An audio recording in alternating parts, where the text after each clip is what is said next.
સુરેન્દ્રનગરના પારડીમાં બિસ્માર રોડથી લોકો હેરાન પરેશાન થઈ ગયા છે। વડગામથી વિસાવડી ગામ વચ્ચે રોડ દયનીય હાલતમાં છે। સ્થાનિક યુવકે વિડીયો ઉતારીને વાયરલ કર્યો। નેતાઓ ધ્યાન નથી આપતા તેવો આ વિડીયોમાં આક્ષેપ કરવામાં આવ્યો છે। રોડ મંજૂર થઈ ગયો છે તેમ છતાં પણ કામ કરવામાં નથી આવતું તેવો આક્ષેપ કરાયો। તો પાયાની આ સુવિધાઓ છે પરંતુ તેમ છતાં આ સુવિધાઓ લોકોને આપવામાં આવતી નથી અને વિકાસના બણગા ફૂંકવામાં આવે છે।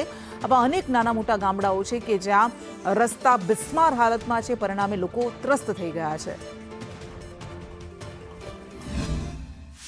હું સુરેન્દ્રનગર જિલ્લાના દસાડા તાલુકાના વિસાવડી ગામ અને વડગામ ગામને જોડતો જે રસ્તો છે એ ત્યાંની હાલત બહુ અતિશય ખરાબ છે અને છેલ્લા 4 વર્ષથી આવી હાલતમાં રોડ છે અને છેલ્લા 1.5 વર્ષથી રોડ મંજૂર પણ થઈ ગયો છે 3 કરોડના ખર્ચે। હજુ કોઈ કામ હાથ ધરવામાં આવ્યું નથી। શું આવા રસ્તા હોય અને નેતાઓ વિકાસની વાતો કરે છે? જો રસ્તા ના બનાવી શકે તો નેતાને શરમ આવી જોઈએ અને નિષ્ફળ નેતાઓએ રાજકારણ